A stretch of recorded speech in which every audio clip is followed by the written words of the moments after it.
Hey guys, this is Raymond, and I'm at the workshop, and I'm just about to do some very interesting things with some swords, but that's for another video. So right now, what I want to talk about in this introduction is I want to talk about cutting water bottles, specifically plastic water bottles. Now, this is an activity that's a lot of fun, and this is an activity that I've seen done in a lot of martial arts dealing with weapons. I've seen HEMA guys do it, FMA guys do it. Honestly, I haven't seen any Japanese guys do it. The way I understand it, plastic bottle cutting started out as a way for people to test their swords without damaging their swords, right? So, for example, plastic bottles are fairly soft things, but it does take proper edge alignment to cut it properly. If people don't have experience cutting with swords, they actually have a tendency to just slap the bottle. So they're probably turning their cuts too early, which is an interesting thing. So yeah, for a lot of us, it was a cheaper alternative to getting Japanese style cutting mats, the tamashigiri. I don't know what's it called.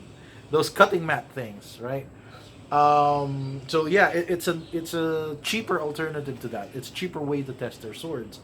But I think if you're just cutting bottles just to test your swords, that's a fun and great thing. Especially if you're a sword collector and you're dealing with different kinds of swords and you just want to get a feel for it. It's a good way to do it.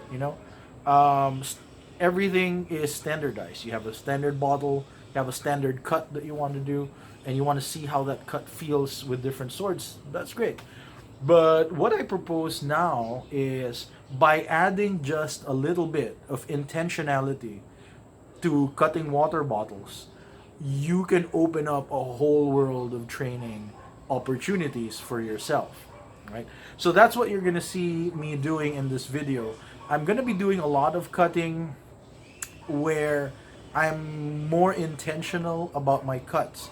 So the cuts are that I'm doing, they're not, when you're cutting water bottles, it's so much fun to do big haymakers from way behind from the buhat araw position, because that's the easiest cut to make. It's gonna cut through anything, right?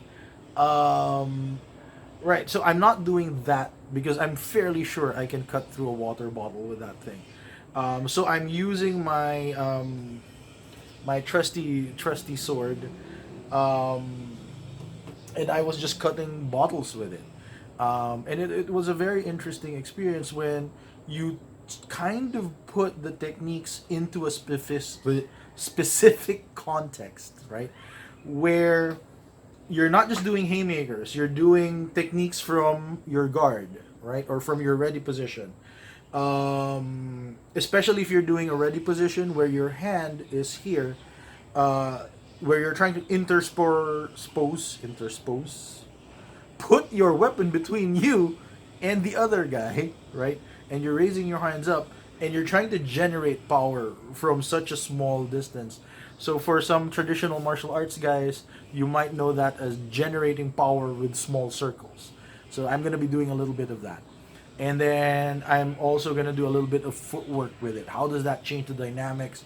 So externally, without me explaining anything, it will just look like some dude who's really angry at water bottles, right? But I'm going to give you guys some explanations on what's happening, what this intentionality is that I'm talking about, and yeah, and tell me if this is kind of training, if this is a valid way to train it. I definitely believe it's a valid way to train, but I might be missing something. Maybe I'm over exaggerating how useful it is, or maybe I'm not seeing something. Maybe you've done bottle cutting and you have a technique or a training method that you like to do with it.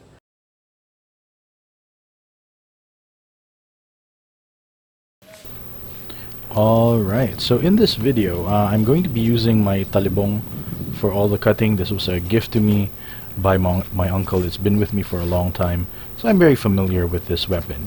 As you can see, this is something that I'll do for each technique. Well, I'll do a couple of test strokes just to get used to the movement, and then there, do the cut, right?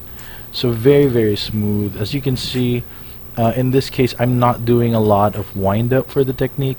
I'm basically doing the cuts from the guard.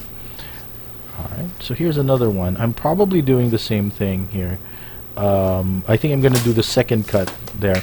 Now, something that I would admit is that I typically don't want the bottom half of the bottle to move.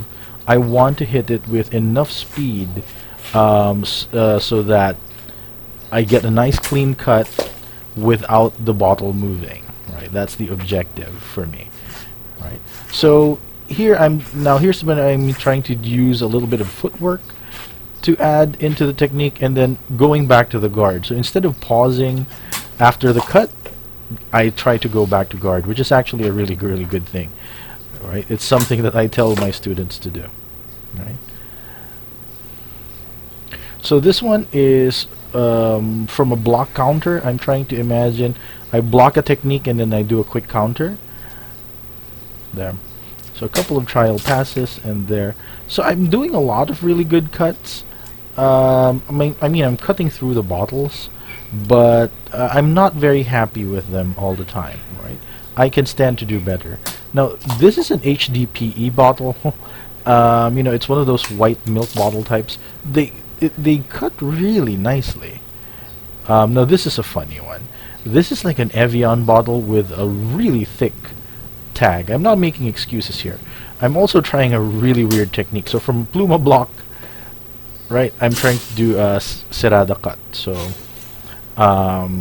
like a backhanded cut. Didn't go too well for me. But there's just that little bit of focus and concentration, and it just works so much better.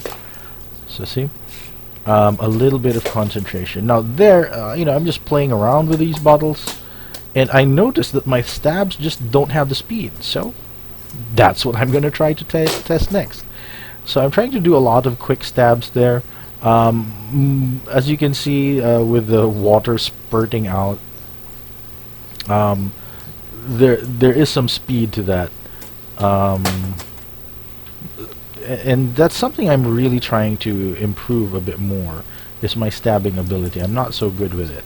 But so here I'm trying to do different kinds of stabs, just having fun with a bottle, and then a stab and cut. I cut it because it was running out of water. And once it runs out of water, it's like almost impossible to cut it, or at least it'll be very hard to cut it.